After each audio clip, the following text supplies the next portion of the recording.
First of all big thanks to Nagavamsi గారండి. ఈ నెగిటివిటీని అర్థం చేసుకొని మూవీలో నుంచి ఆ డాన్స్ మూవ్ని అయితే చాప్ ఆఫ్ చేసేశారు.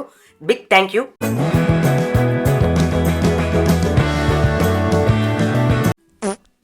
Hello friends, welcome to movie moji. So ఇప్పుడు ఫెస్టివల్కి చాలా మూవీస్ అనేది మన దగ్గర రిలీజ్ అవుతూ ఉంటాయి. సహజం. కానీ రీసెంట్గా ఆ మూవీస్లో వచ్చిన కొన్ని డ్యాన్స్ మూవీస్కి అయితే విపరీతమైన నెగిటివిటీ వచ్చింది.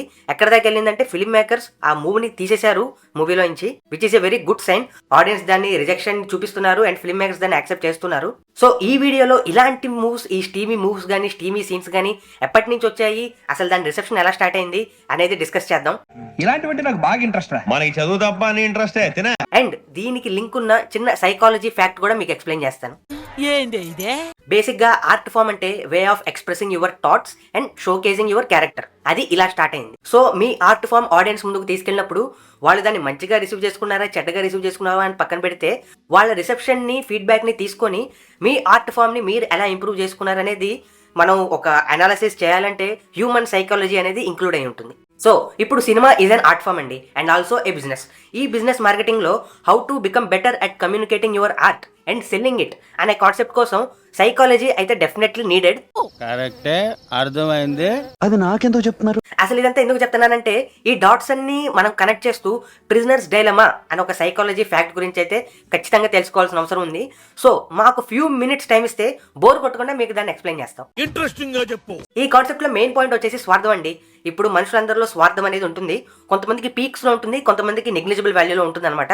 అలా కాకుండా ప్రపంచం మొత్తం స్వార్థపరులే ఉంటే ఏమైంది?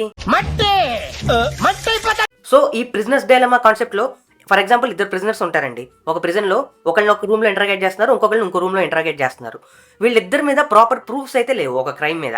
బట్ మన తెలివైన పోలీసులు ఏం చేస్తారంటే వీడి దగ్గరికి వెళ్ళి నువ్వు వాడి గురించి నిజం చెప్తే నిన్ను వదిలేస్తానంటారు. సేమ్ వీడి దగ్గరికి వెళ్ళి నువ్వు వాడి గురించి నిజం చెప్తే నిన్ను వదిలేస్తానని చెప్తారు. ఇక్కడ selfishness comes into the picture. ఇద్దరికిద్దరు నేను బయటపడిపోవాలని చెప్పి వాడి మీద వీడు వీడి మీద వాడు చెప్పేసుకుంటారు. పోలీసులకి స్ట్రాంగ్ ప్రూఫ్ దొరికి ఇద్దరిని లోపలేస్తారు. అలా కాకుండా వాళ్ళిద్దరూ నోరు విప్పకుండా సైలెంట్ గా ఉండుంటే ఇద్దరు బయటపడేవాళ్ళు. బట్ ఈ ఆప్షన్ తీసుకునే వాళ్ళు చాలా తక్కువ మంది ఉంటారు సైకాలజీ ప్రకారం. ఫస్ట్ ఎగ్జాంపుల్ వచ్చేసి బ్యాంక్ రాబరీ సీన్ అండి ఫ్రమ్ డార్క్ నైట్. అదే మన నోలన్ మామ మన గురూజీ దగ్గర నుంచి తస్కరించాడు కదా. ఈ సీన్లో ఒకళ్ళతో ఒకరికి సంబంధం లేని కొంతమందిని తీసుకొచ్చి స్టెప్ బై స్టెప్ వాళ్ళకి ఇన్స్ట్రక్షన్స్ ఇస్తూ ఒక్కొక్క స్టెప్లో ఒక్కొక్కరిని ఎలిమినేట్ చేసుకుంటూ వెళ్ళిపోతాడు మన జోకర్ బాబాయ్. ఎందుకంటే అతనికి తెలుసు జనాలందరూ సెల్ఫిష్గా ఉంటారు, తన ప్లాన్ ఎగ్జిక్యూట్ చేయడం ఈజీ అయిద్దని చెప్పి. అదే వీళ్ళు గనక ఒక మాట మీద ఉండి మన జోకర్ బాబాయ్నే నిన్ను పడబెట్టి చేస్తే అందరూ సేఫ్ అవుతారు. బట్ హ్యూమన్ సైకాలజీ ప్రకారం మనలో ఉన్న సెల్ఫిష్నెస్ అలా చేయనివ్వదు మెజారిటీ ఆఫ్ ద పీపుల్ కి. అండ్ లాస్ట్ గా వాళ్ళు ఇలా సెల్ఫిష్ గా బిహేవ్ చేసి బొక్కైపోతారు అనమాట. సెకండ్ ఎగ్జాంపుల్ వచ్చేసి సీతారామం క్లైమాక్స్ అండి. మన దుల్కర్ సల్మాన్ గారు ఒక రూమ్ లో ఉంటారు, సుమంత్ గారు ఒక రూమ్ లో ఉంటారు. ఇద్దరికి సేమ్ నువ్వు ఇండియన్ కోఆర్డినేట్స్ ఇస్తే నిన్ను వదిలేస్తాం వాడిని ఉంచేస్తాం అని చెప్పి ఆప్షన్స్ ఇస్తారు. ఇక్కడ మన సుమంత్ గారు ఫ్యామిలీ కాన్స్టెంట్ దీనివల్ల సెల్ఫిష్నెస్ గా బిహేవ్ చేసి వాళ్ళ కోఆర్డినేట్స్ అనేది ఇచ్చేస్తారు.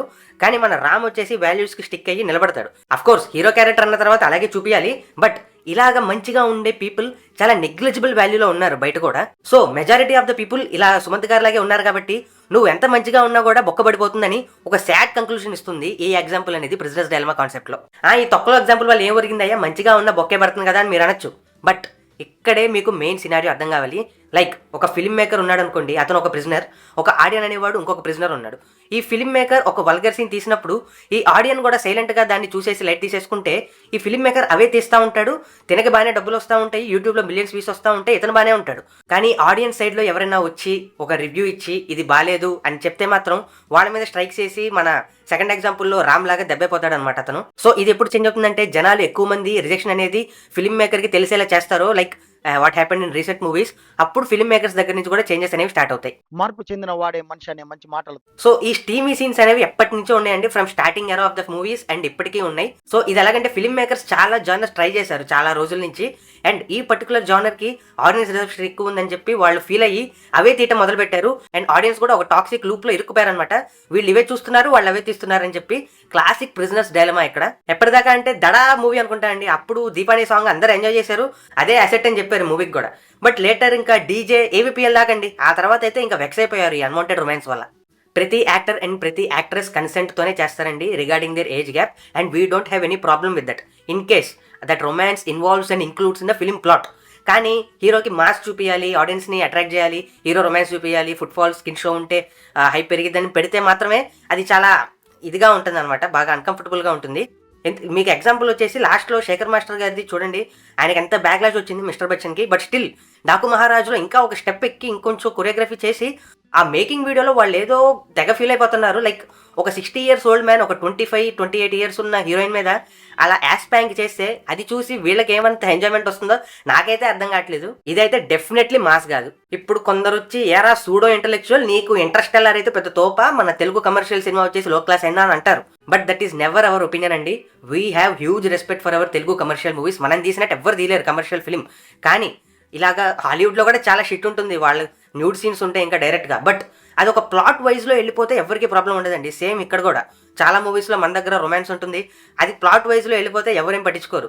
కానీ అబ్బా ఎందుకురా ఇది మధ్యలో ఈ సీన్ అన్నప్పుడే ప్రాబ్లం వస్తుంది. ఫర్ ఎగ్జాంపుల్ ఎలాగంటే లోలిటా అని ఒక ఫిలిం ఉంటుందండి, హాలీవుడ్ ఫిలిం. డైరెక్టర్ వచ్చేసి స్టాన్లీ క్యూబ్రిక్.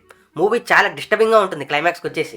బట్ వాళ్ళు తీసేశారు అంతే, అలా తీయాలనిపించింది. ఆయనకి మళ్ళీ ఇంకో సినిమా చూస్తే 2001 స్పేస్ ఒడిస్సీ కంప్లీట్ కాంట్రాస్ట్లో ఉంటాయి సినిమాలు అలాగా. సో ఇక్కడ కూడా మన రాజమౌళి గారి సినిమా తీసుకోండి, విక్రమార్కుడు, ఛత్రపతి సాంగ్స్తోనే అసలుకి ఎరక్షన్లు లేపాడు ఆయన. ఇప్పుడు ఆర్ఆర్ఆర్ అవి పెడుతున్నాడా, బాహుబలిలో అలాంటివి పెడుతున్నాడా? ఎవాల్వ్ అయ్యాడు కదా ఆయన కమర్షియల్ సినిమాలో కూడా. అలాగే మిగతా ఫిల్మ్ మేకర్స్ కూడా ఆ రేంజ్ ఎవల్యూషన్ కాకపోయినా కొంచెం అన్వాంటెడ్ తీసేసేంత ఎవల్యూషన్ ఉంటే చాలని చెప్పి మా feeling. And film maker point of వ్యూలో చూసుకున్నా కానీ ఒక స్క్రీన్ ప్లే అనేది అందరినీ అట్రాక్ట్ చేస్తూ చేయడం చాలా కష్టం. గ్లామర్ కోసం హీరోయిన్ పెట్టడం చాలా ఈజీ, ఎందుకంటే majority of the audience male కాబట్టి అట్రాక్షన్ అనేది వచ్చేస్తుంది ఆటోమేటిక్గా. అలాగే ఒక విలన్ క్యారెక్టర్ని కూడా ప్రతిసారి వాడిని సటల్గా చూపిస్తూ వాడి థాట్స్ మాత్రమే నెగిటివ్ అని చూపించడం చాలా కష్టం. ఒక women abusing scene, rape scene పెట్టడం చాలా easy. And these are also facts. కొన్నిసార్లు ఒప్పుకుంటాం ఒక నీచుణ్ణి ఇంక అలాగే చూపించాలి ఎక్కడన్నా. బట్ అలా చూపించాక కూడా విలన్ని పప్పని చేసేస్తే what's the point of that? ఫ్యాన్స్కి కూడా అండి, సిన్స్ వాళ్ళ లైఫ్ వర్త్ అంతా వీళ్ళు వాళ్ళ హీరోకి అసోసియేట్ చేసుకుంటున్నారు కాబట్టి ఇంకా వేరే దారి లేక డిఫెండ్ చేసుకుంటున్నారు, జస్టిఫై చేస్తున్నారు. సో వాళ్ళు అలా ఉన్నన్ని రోజులు వీళ్ళు మారరు. వీళ్ళిద్దరూ ఒక కో డిపెండెంట్ రిలేషన్స్లో ఉన్నాయి ఇప్పుడు. ఫైనల్లీ మేమైతే ఆప్టిమిస్టిక్గా ఉంటామండి, లేకపోతే డిప్రెషన్లోకి పోతాం. And still we have hope, ఎందుకంటే మన సినిమా చాలా ఎవాల్వ్ అయింది ఇప్పటికీ. So change is definitely possible. But ఇప్పుడంటే the most possible language film makers understand is money. So and fans కూడా వాళ్ళ సెల్ఫ్ వర్త్ని హీరోకి అసోసియేట్ చేసుకుండా వాళ్ళ సెల్ఫ్ గ్రోత్ మీద కాన్సన్ట్రేట్ చేస్తూ ఉంటే we believe that change is definitely possible. లాస్ట్లో క్లారిఫై చేస్తుంది ఏంటంటే ఇది ఏ పర్టికులర్ యాక్టర్ ఆర్ యాక్ట్రెస్ మీద కాదు, అందరిలోనూ వల్గారిటీ థాట్స్ అండ్ సెన్సెస్ ఉంటాయండి. It's a common human thing. But మా ఐడియా ఏంటంటే ఒక చేంజ్ రావాలంటే అందులో ఇన్వాల్వ్ అయిన అన్ని parties like makers and audience అందరిలోనూ చేంజ్ వస్తే తప్ప it is not possible. So let's hope for the best and it will all change soon. That's all for the video. మీరు మాతో అగ్రీ చేసినా డిసగ్రీ చేసినా కింద కామెంట్ సెక్షన్లో మెన్షన్ చేయండి. We will definitely improve ourselves. And video నచ్చితే like and share, subscribe 3 చేసి మాకు కొంచెం పుష్ ఇవ్వండి. And we are planning something big. We will announce you soon. So thanks for watching.